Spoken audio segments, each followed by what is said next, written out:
Good day. I am Rosemary A. Catalan, together with my group, Pamela May Diduyo and Kathleen Kate Zapanta.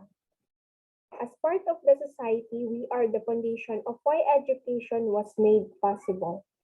And here we are going to discuss about the historical and legal foundation of education.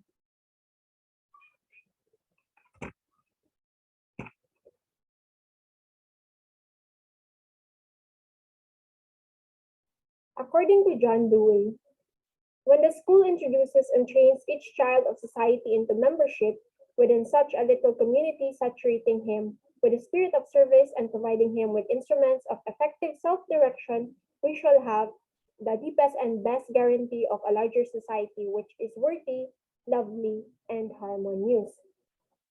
So what does that mean?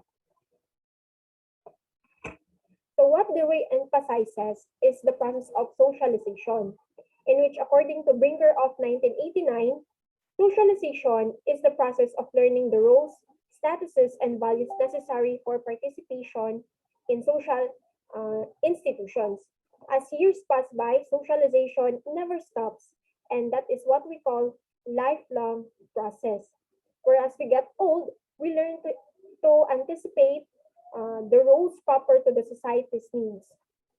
Now let's dig deeper. Socialization starts in the family, where in fact the most important agent of socialization. Being a child, uh, we get we a child, we get to interact first to our family, where parents and elders taught us of the ways that they used to, such as culture, religion, and the social status, simple roles inside the house. But how does the school relate to socialization? So, like the family, school is also an important agent of socialization. It is the school that inculcates knowledge and skills that is vital for the society to function. And to clarify, let us go back to the history of education. So let's start off in the pre-literate societies. So here we have pre-literate societies. The educational goal is survival skills, cultivate group cohesiveness. So the focus of the education or the curriculum focus is for hunting, fishing, food gathering, stories, myths, songs, poems, and dances. So the agents are parents, tribal, elders, and priests. Next, we have education in ancient Africa and Asia. The educational goal is principles of Veda, more on formal education. So the curriculum focus is the religion, writing, sciences, mathematics, and architecture, philosophy, and poetry. So the agents are the temple, it is taught in the temple and taught by priests. Next, we have education in ancient Greece to cultivate civic responsibility and identify with city-states. So there are two main city-states here, the Athens, and in the Spartan. So Athenian, to develop well-rounded person, and Spartan develop soldiers and military leaders. So the curriculum of the two focuses on, for the Athenian, reading, writing, arithmetic, drama, music, physical education, literature, poetry. For the Spartan, military songs, drills, and tactics. So for the agents, for the Athenian, private teachers and school sophists and philosophers. And for the Spartan, military teachers, drill sergeants. Next, we have education in ancient Rome. The focus of education in ancient Rome is civic responsibility. So same as in the ancient Greece, civic responsibility, by the way, is about land responsibility. So for republic and then empire, develop administrative and military skills.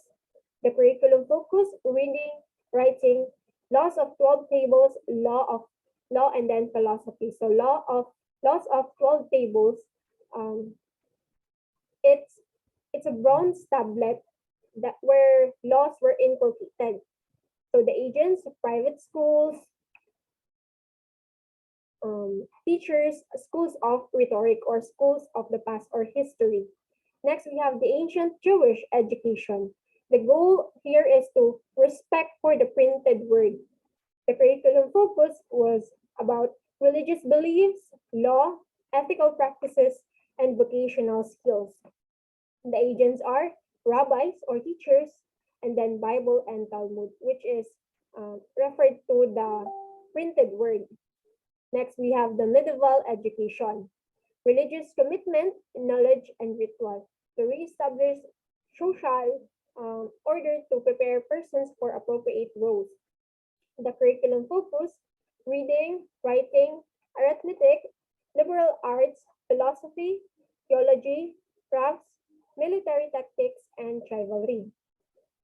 And for the agents of medieval education, we have parish, chantry, cathedral, schools, universities, apprenticeship. We also have education during the Renaissance.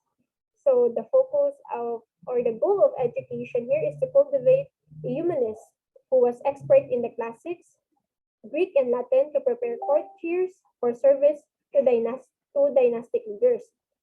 Next, the curriculum focus here is the Latin, Greek, classical literature, poetry, and art. The agents, classical humanists, educators, and schools such as Lycée, Gymnasium, Latin Grammar School. So next, we have education during the Protestant Reformation. The goal here is the sense of commitment to a specific religion that denominate and then we also have to cultivate general literacy. So the curriculum focus here is reading, writing, arithmetic, catechism, religious concepts, and ritual Latin. So the agents here are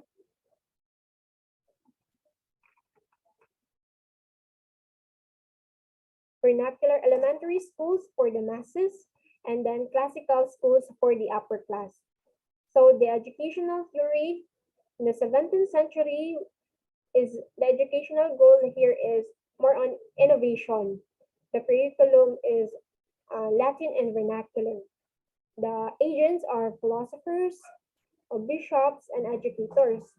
So there are two influential persons here. John Comenius, or other known as Comenius, who is known for his pacifism or universal learning that talks about peace. So we also have John Locke, his famous tabula rasa, or other known as anti-slave, prepare people to manage their social, economic, and political affairs. So the curriculum for John Locke is reading, writing, and arithmetic, gradual and cumulative, foreign languages, especially French, mathematics, history, physical education, and games. So the agents, teachers, of course. Education during the Enlightenment. So this is also what we call age of reason. The educational goal here is to emphasize the value of utilitarian and scientific education and civic education. So for the curriculum focus, we have the critical thinking. Agents, still educators. Next, we have the education in the 19th century. Education, according to Pestalozzi, schools should resemble secure and loving homes. So the curriculum focus is involved exercise in learning form, number, and language. So I sum up the other agents of philosophers, educators, and sociologists. So according to Herbert, the moral development, the focus curriculum here is history, geography, and literature in the school, reading, writing, and arithmetic. For Friedrich Vogel, who is the father of kindergarten, the curriculum focus was all about songs, stories, games, gifts, and occupation. And we also have Herbert Spencer. His work was coined to Charles Darwin, the social Darwinism. So the focus curriculum those needed for self-preservation, to perform one's occupation, parenting, participate in society and politics, those needed for leisure and recreation. And then we also have national systems of education. There are three main states here, the United Kingdom, Russia, and United States. And the educational goal here in United Kingdom is to establish a school grant system. So the students will only have to pay a lesser amount for education. So the curriculum focus is study the Bible, catechism, reading, writing, and arithmetic. So the agents are monitor. So monitor is a more knowledgeable others, or other known as students. It's not teachers, it's students. So teachers back then only have fewer students because monitors, or the more knowledgeable other, which is the students, teaches the novice one students. So in Russia, to instill political loyalty and religious piety. The focus curriculum is religion and politics. The agents are parish schools. In the United States, if United Kingdom, they still pay lesser amount. In the United States, a free public education, which is present as well here in the Philippines with regards to the education for all. So the agents are the educators. And we also have here the education in the 20th century. So these are the influential person, Montessori, Dewey, and Piaget. So it is a progressive education. The focus curriculum emphasizes the needs and potentials of the child. So of course, we have progressive educators since we have progressive education. So to Montessori, the educational goal here is to provide everything for the child, particular with the environment of learning. The curriculum focus is practical, sensory, and formal skills. Agents are the teachers. According to John Dewey, the educational goal is to fulfill and enrich the current lives of students as well as prepare them for the future. And the curriculum focus is individual needs and interests. Agents are educators, of course. To John Piaget, development of thought and language patterns in children.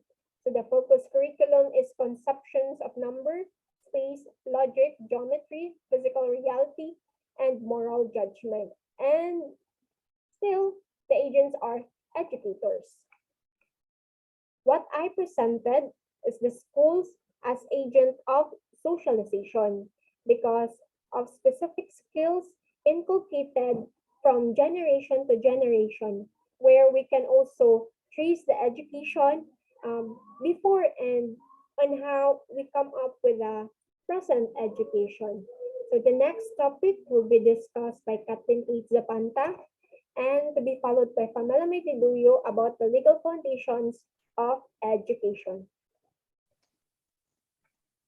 So now let's discuss the sources of Philippine educational jurisprudence. But before that, let us first discuss some terminologies that we might encounter during our discussions. First, jurisprudence. Jurisprudence comes from the Latin term jurisprudentia, which means law study, knowledge, or science. In the United States, this commonly means the philosophy of law.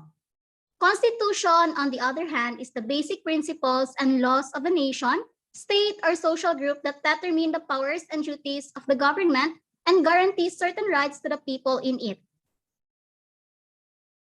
Now, let's move on to the Article 14 of the 1987 Constitution. Section 1. Section 1, the government wants to promote an education which is free and accessible to all. Section 2, Section 2.1 to 2.3, this basically tackles about scholarship programs that help support the education of the child, especially to those who are underprivileged. Here in our government, we have the city and provincial scholarship, the OST scholarship, and even in the school, we have academic scholarships that helps assist the child financially. In section 2.4 to 2.5, the main purpose of non-formal education is to equip Filipinos with the knowledge and skills to think critically, innovatively, and creatively. Here in the Philippines, the government offers programs such as livelihood trainings and vocational programs to equip Filipinos with skills and lessen the rate of illiteracy. In section 3, all educational institutions shall include the study of the Constitution as part of the curriculum. Now let's talk about statutes.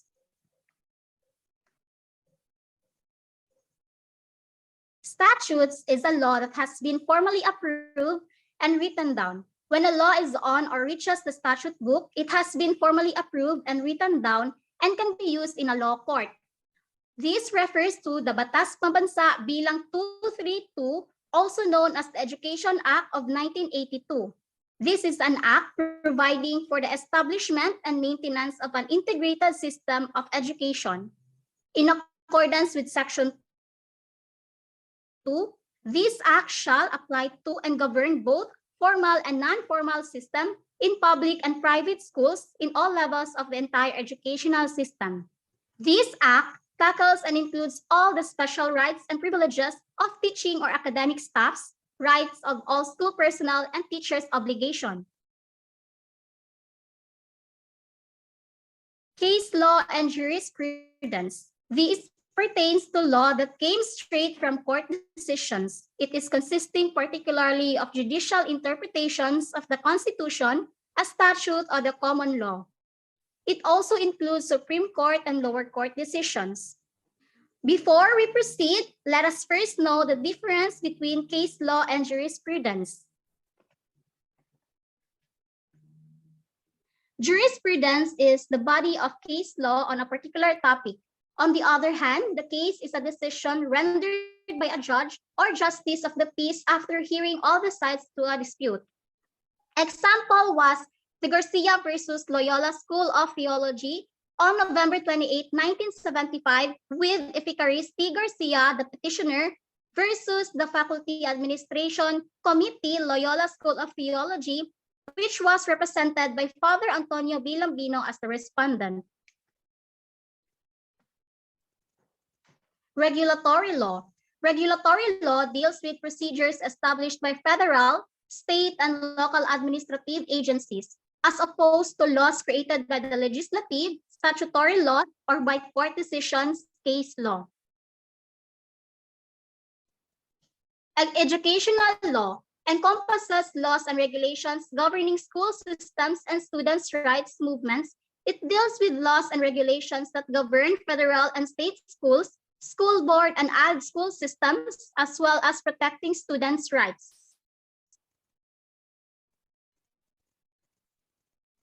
Here are some of the laws of regulatory law.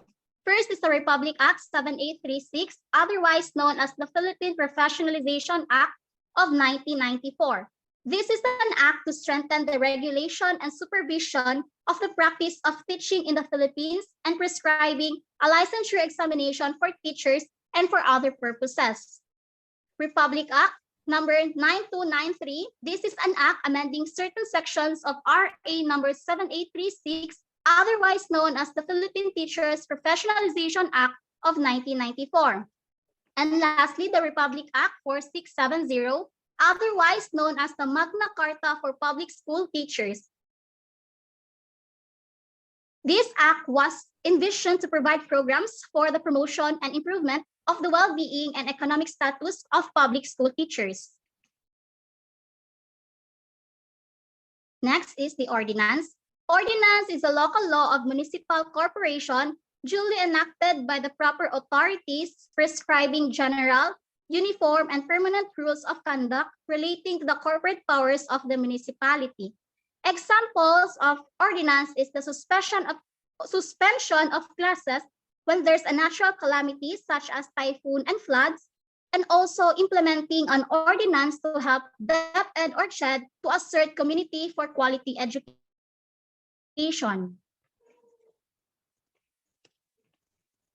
And lastly, we have the legal opinions. In a law, legal opinion is in certain jurisdictions a written explanation by a judge or group of judges that accompanies an order or ruling in a case, laying out that rationale and legal principles for the ruling. So now let's move on to the legal underpinnings of Philippine education. Some may not know what vital role legal bases play for the sake of our country's education system. Upon opening the scope of concern, I just want to offer the nature of these legal underpinnings and its importance towards achieving the desired condition for our learners. So legal underpinning seems to be a pivotal element to sustain quality field education which welcome varying experiences all throughout the learning process. As what I have reflected, legal underpinnings serve as guidelines for educators, learners, and to everyone living the virtue of educating minds to fully understand the nature and foundation of the system and eventually apply its principles in every actions. So what is an educational structure? First up is the educational structure. Well, educational structure is an arrangement that consists of the different level of education. According to Abby Granada of the Bayan Remit, a guide to the education system in the Philippines. Education is vital in almost every part of the world. Though every country has its education system, most nations would have a similar concept or equivalent qualification.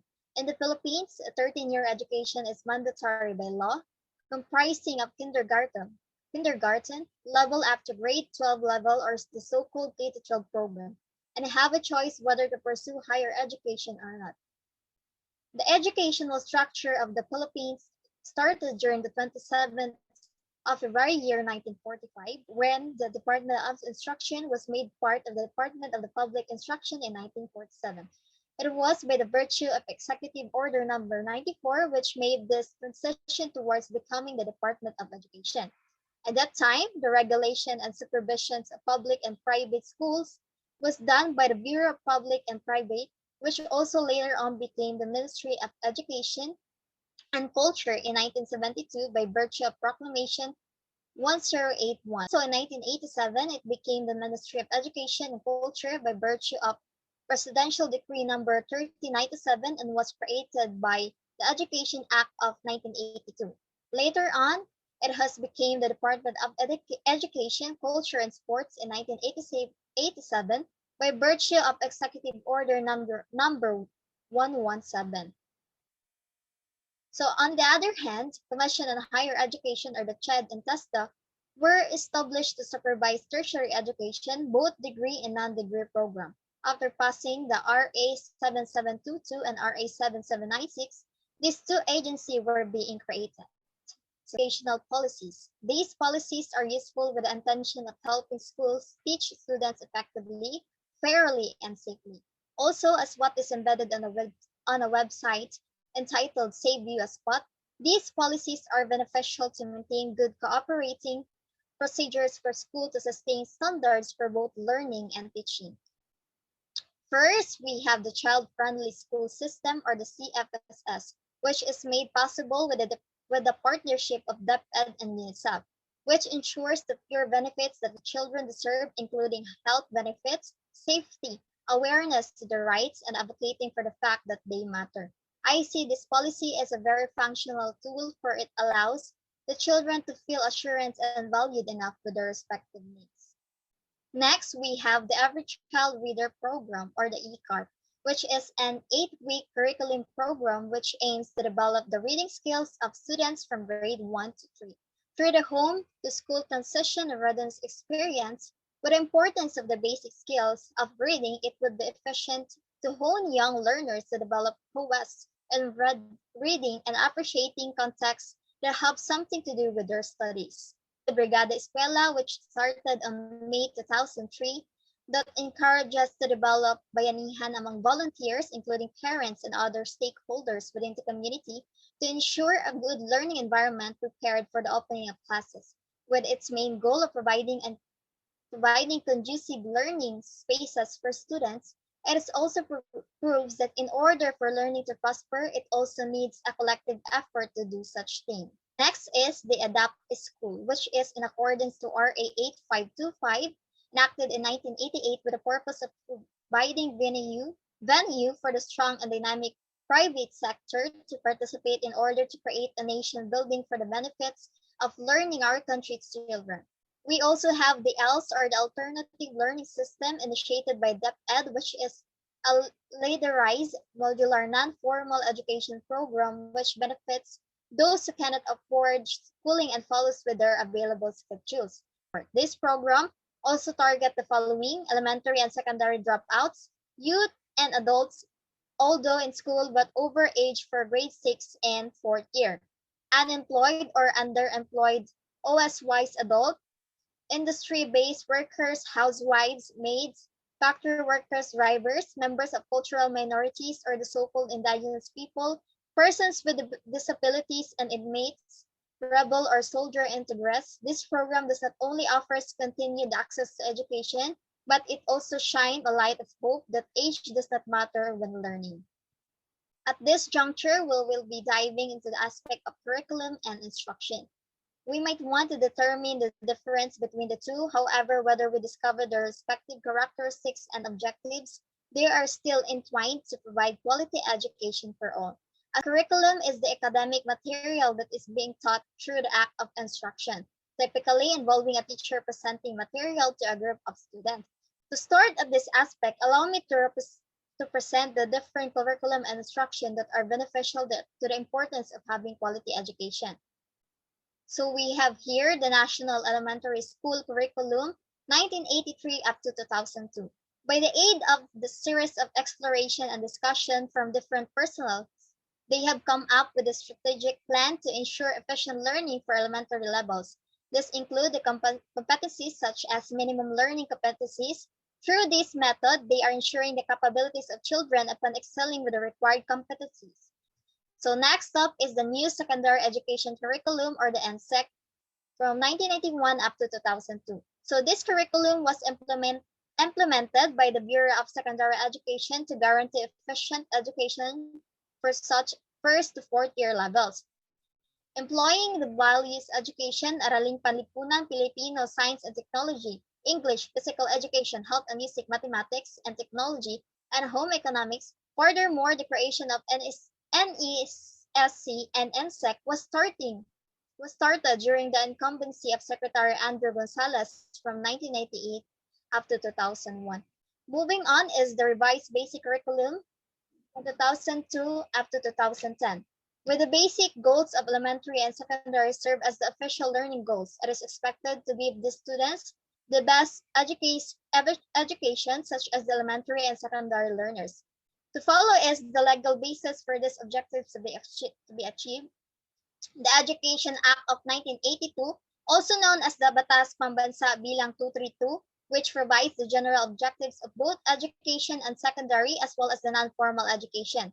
To continue with, allow me to tackle about the specific objectives of this learning endeavor anchored with BEC 2002 or the RBEC 2002. Well, actually, I just summarized the context embedded through this series of objectives to provide specific understanding. So for the elementary education are as follows. So providing knowledge, developing skills, attitudes, and values essential for personal development. For the secondary education, they desire to continue the general education started in elementary and prepare the learners for college into the real world of work. We also have the objectives for the non-formal education. They aim to eradicate illiteracy and raise the functional literacy of the population. So in here, the core subjects such as Filipino, English, math, science, and health for elementary and science and technology for secondary are being encapsulated to acquire better concentration. Actually, there are countless of legal bases of our education system, but I just opted to get some of it. With that, I encourage every one of you to also put an eye of discovering and appreciating these bases, which I am sure that would be helpful for us in the future purposes.